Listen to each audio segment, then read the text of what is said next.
Senador Laércio e esse congresso pela oportunidade de falar aqui, não pela Fiesp somente, mas dar o meu depoimento como trabalhadora, porque eu sou advogada empresarial e sou trabalhadora seletista registrada há mais de 30 anos. E eu posso dizer que estou entre os trabalhadores que não trabalham 6x1, que é a grande maioria.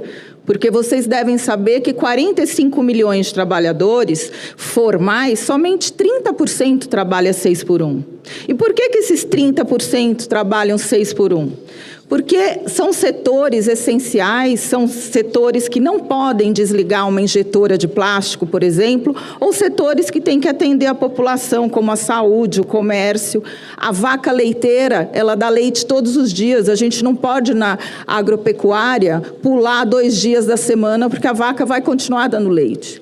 Os setores que não podem reduzir jornada é porque são setores essenciais. E esses setores nem sempre trabalham 44 horas semanais. Mas voltando à questão do trabalhador, eu posso dizer, eu trabalho 5x2 e aos sábados, qualquer mulher que está nesse plenário, que está no centro urbano ou que está numa comunidade, vai ao salão de cabeleireiro. E vai estar fechada aos sábados para nos atender?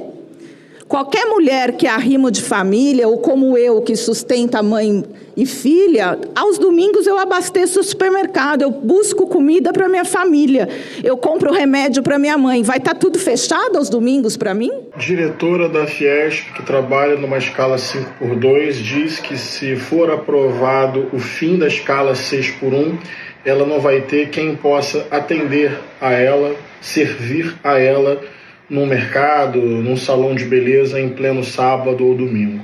É isso mesmo.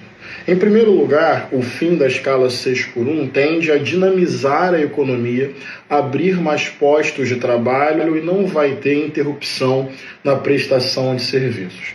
Mas eu quero falar sobre uma outra coisa. A visão senhorial que esta fala revela, que é uma visão típica da classe dominante, rica desse país, que olha para o povo dessa forma. Não importa se as pessoas estão cansadas, sobrecarregadas, ansiosas, deprimidas, vivendo numa escala 6x1, sem tempo para a sua família, para o seu descanso, para o seu lazer, não importa. O povo é visto como fonte de serviço, um instrumento de serviço, tem que estar ali para servir. E não é uma visão excepcional dela, é uma visão típica da classe dominante desse país, que devora a mesa do trabalhador para construir a sua riqueza. Para essa classe, investimento público em Bolsa Família, Minha Casa Minha Vida, creche, posto de saúde, universidade pública, previdência pública, assistência social, bem, isso é absurdo, é Estado gastador, é governo irresponsável, é descontrole das contas públicas. Mas para essa mesma classe, isenção de imposto para agronegócio, para grande fortuna, tudo bem, é a mesma lógica. Esse tipo de argumento que ela usou aqui era um argumento muito semelhante que estava nas páginas dos jornais, defendido pelos donos de fazenda, que antecederam a Lei Áurea lá em 13 de maio de 1878. Da mesma forma, esse argumento foi trocando de roupa ao longo do século XX, limitação de jornada de trabalho, criação de 13º, salário mínimo, até em 2013, quando foi aprovada a PEC das trabalhadoras domésticas. Lembra que pararam os direitos das domésticas ou do restante dos trabalhadores? É a mesma justificativa. Baseia-se numa premissa básica. Qual que é essa premissa básica? Que existe que para uma sociedade funcionar tem que ter uma camada da população que se lasque, que se estrepe, que se foda. E normalmente essa camada da população é mulher, é pobre e é negra. Sim, mulheres pobres e negras levam o Brasil nas costas. Não à toa, é a cor principalmente das trabalhadoras empregadas domésticas e é a cor de muitas manicures e cabeleireiras em salões e salões pelo Brasil inteiro.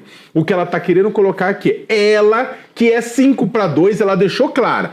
Ela já tem os 2 dias de descanso por semana e ela não quer garantir a mesma coisa para as mulheres pobres que fazem o que são o grosso dos salões. Eu não estou falando dos mega salões caríssimos, eu estou falando o grosso dos salões do Brasil. Ela não quer estender o direito que que ela tem para que outras pessoas tenham. Por quê? Porque ela não quer, porque isso vai atrapalhar a vida dela. Isso, gente, ela vai ficar com assim, fazer a unha, Sakamoto. E além de tudo é uma grande bobagem, porque boa parte dos salões do Brasil já fecha de domingo e de segunda já operam na 5x2. Segundo, boa parte das manicures do Brasil são autônomas e vão trabalhar em casa, ou são informais, que aí é um outro problema. A questão é que isto escancara o que está por trás da disputa do fim da escala 6:1. Esse pessoal, tanto é que eu escrevo o texto começando, foi fã ou foi hater? Porque a viralização disso ajuda muito a explicar para a população o que está em jogo. Por isso o debate sobre redução da jornada deve ser tratado como uma agenda estratégica do país. O Senado tem a oportunidade de conduzir esse debate como está conduzindo. E me desculpe, doutor Paulo, a PEC foi protocolada em 2019. Não é uma PEC boca de urna. 2019 ela foi protocolada. A PEC que foi protocolada agora, este ano, é exatamente a PEC 12.